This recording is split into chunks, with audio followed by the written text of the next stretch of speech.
ไก่ละไก่กับเป็ดหลังบ้านไก่กับเป็ดเดือนละมือชีวิตตื่นสายมาไก่กับเป็ด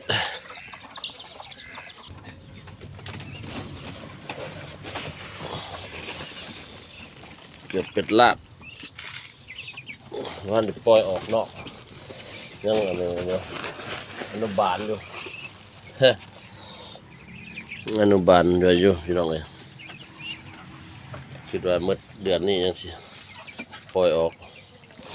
สู่เดินสู่ท่านที่เป็ดกึกหรือเป็ดกาเนาะ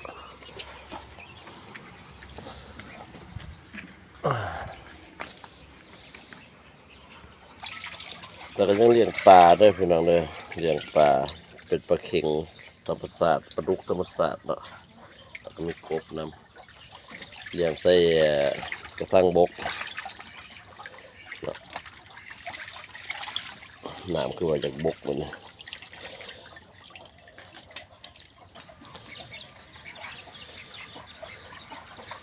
ยังก็ฝาก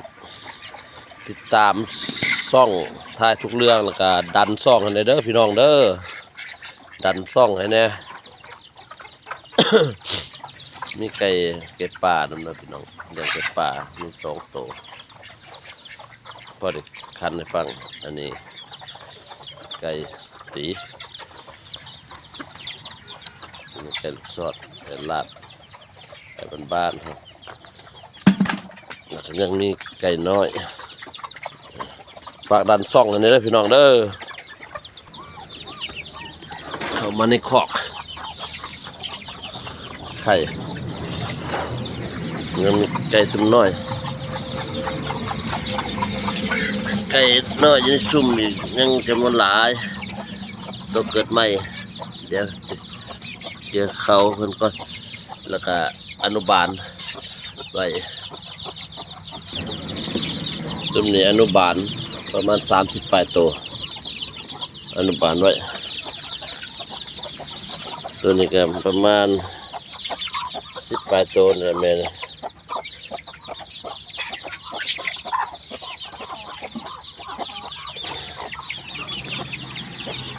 สุดน้อยนะอยาก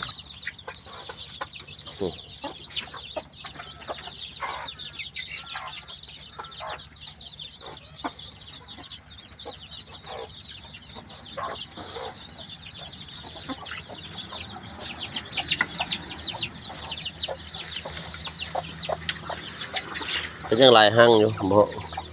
บ่ทันแตกยังผักลายแม่อยู่ตัวนี้เป็นไข่เป็ดลาบไข่เป็ดกาบอ่ะนะเป็ดเวียด มือหนึ่ง2 หน่วยพอได้